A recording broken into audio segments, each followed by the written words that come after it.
You're listening to The Intellectual Investor, episode number 251, Tariffs, Debt, and Recession by Design, written by Vitaliy Katsenelson and read by Elliot. To read this article online or to listen to more episodes, visit investor.fm. I was going to share with you part 2 of my spring letter to IMA clients. What was supposed to be a few paragraphs turned into 4 pages. Consider yourself warned. This is going to read like a rant, because it is. I wrote it early this morning as a stream of consciousness. I didn't have time to polish and rewrite it a few times. Before we begin, I highly encourage you to download and print the full spring letter, which we don't usually share. Yes, I'm writing on a politically charged subject today, but my focus is still economics. If you think this is my political bias leaking through, in the letter I explain why that's not the case. You can download it at a link in the show notes. Let's get into it. The world is changing before our eyes. The global order is being rewritten. The consequences of this shift? Incredibly hard to predict. The trade war Trump ignited could end tomorrow with a tweet, or it could drag on indefinitely. My take on this is not popular. Right now, Trump is behaving like a king. His tariff decisions are unilateral, even though the Constitution clearly places that power in Congress's hands. He's exploiting an emergency loophole. Why does he behave like a king? Because he's popular, and Republicans are too scared to speak up. He prosecutes dissent with viciousness. But Americans don't like kings. Sorry, King Charles. This isn't Russia, despite Trump's affection for Putin and Kim Jong-un. Americans don't want to be ruled by a king or a dictator. There are few things I feel certain about, but this is one. If these tariffs continue, they will push us into a recession. Tariffs on even smaller scales have failed in the past. Smoot-Hawley's caused the Great Depression, and this time won't be any different. However, even if they're rolled back tomorrow, the damage might already be done. In the spring letter, I discuss what we'll do if that happens. Yes, I'm venturing into crystal ball territory here, so take the following as the confidence of a gypsy reading tea leaves. Scenario 1. Trump rolls back the tariffs. He does a victory lap claiming Japan dropped restrictions on U.S. car imports, and France is now fine with our super antibiotic-injected beef.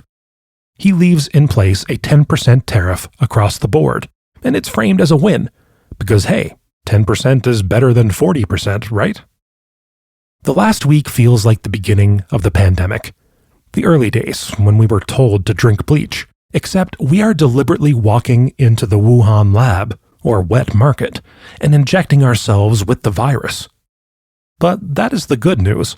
Trump can end this madness as easily as he started it. Scenario 2. He keeps the tariffs. The economy starts contracting, not just because of the tariffs, but because of the uncertainty they create. The rules are being rewritten by a mercurial king. Corporations stop hiring. Some of them begin prepping for leaner years.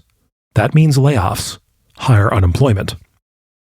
Trump is already starting to lose support from some anti-Harris voters.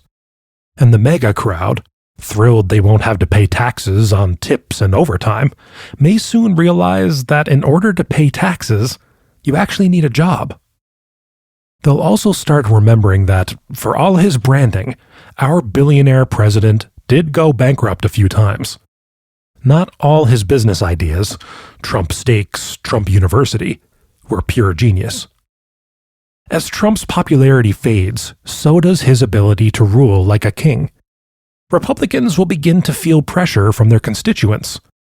Faced with a lose-lose choice, they'll start voting against the king's policies. And if Trump refuses to roll back tariffs as the economy deteriorates, Congress may strip that power from him and reverse the tariffs themselves.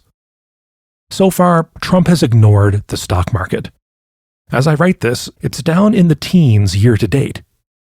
Can he ignore a 20 to 25% decline? I doubt it. Scenario 3. There's another line of thinking. Trump is a Machiavellian genius. The US has $37 trillion in debt, with $10 trillion rolling over this year. What if pushing the economy into a recession is part of the plan? A recession forces the Fed to cut rates. Bond investors, who ultimately control the 10-year yield, start seeing deflation on the horizon and bring yields down. Mortgage rates, which track the 10-year, follow suit. This is exactly what's happening. Trump is a genius. But hold on, there's a big risk baked into this strategy. We're already running a 6 to 7% budget deficit at full employment. What happens in a recession? Tax revenues fall. Bad for deficits. Government spending increases. Bailouts, unemployment benefits, stimulus checks. That's also bad for deficits. Eventually, the bond market might wake up to a hard truth. More debt means more money printing. That's when things get messy. Historically, this type of economic strategy has failed. I see no reason why this time will be any different. The real question is how long it takes before the president, or Congress, reverses course. Now, let's unpack the "bring manufacturing back to America" narrative. Tariffs can be a useful tool. They are a good solution for some problems, but not all problems. They won't magically restore U.S. manufacturing. There's a fundamental misunderstanding about what kinds of jobs would come back and why they left. We're not going to start making Nike shoes and t-shirts in Iowa. Those jobs pay $2 an hour, and Americans don't want them. And if those factories did return, they'd be run by robots, employed by one guy flipping the switch.